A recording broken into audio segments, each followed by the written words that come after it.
अंबरनाथमधील अतिरिक्त अंबरनाथ MIDCतील मिडिओन हेल्थकेअर आमा संस्था आणि तरुण मित्र मंडळ यांच्या माध्यमातून भव्य रक्तदान शिबिराचं आयोजन करण्यात आलं होतं। मिडिओन हेल्थकेअरचे निकुंज कांतीलाल गडा यांच्या पुण्यतिथीच्या निमित्तानं पार पडलेल्या या रक्तदान शिबिरात जवळपास 500 पेक्षा अधिक रक्तदात्यांनी सहभागी होत सामाजिक बांधिलकी जपली। MIDCतील उद्योजकांचं नेतृत्व करणारी आमा संघटना, मेलॉक अल्ट्रा ॲग्रो कंपनी अशा एकूण 4 ठिकाणी हे रक्तदान शिबिर आयोजित करण्यात आलं होतं। यापुढे अधिक मोठ्या प्रमाणावर हा उपक्रम राबविण्याचा प्रयत्न असल्याचे आमा संस्थेचे अध्यक्ष उमेश तायडे यांनी सांगितलंय। यावेळी आमदार डॉक्टर बालाजी किणीकर, उपनगर अध्यक्ष सदाशिव पाटील, अंबरनाथ वाहतूक विभागाचे अधिकारी कांबळे तसंच कंपनीचे अधिकारी, कर्मचारी मोठ्या संख्येनं उपस्थित होते। आपल्याकडे एक मोठी सुप्रसिद्ध कंपनी आहे मिडिओन हेल्थकेअर।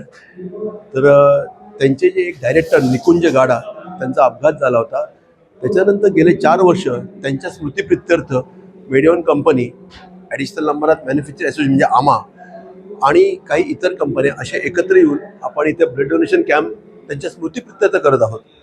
ह्या वर्षीचं वैशिष्ट्य असे की आमाच्या हॉलमध्येही हा कार्यक्रम चालू आहे, त्याचप्रमाणे मिडिओनमध्ये आहे, इथे अल्ट्रा ॲग्रो म्हणून एक कंपनी आणि मेलॉक अशा 4 ठिकाणी आपण ब्लड डोनेशन कॅम्प लावलेलं आहे, शिबिर म्हणजे आयोजित करण्यात आलेलं आहे। साधारणपणे गेल्या वर्षी तरी आम्ही फक्त ॲडिशनल अंबरनाथ असोसिएशनच्या ऑफिसमध्ये आणि इथे मिडिओन कंपनीमध्ये आपला हा कॅम्प होता, तेव्हा 400 पेक्षा जास्त रक्तदात्यांनी ब्लड डोनेट केलेलं आहे। ह्या वर्षी मात्र आपले टार्गेट 500 पेक्षा जास्त आहे।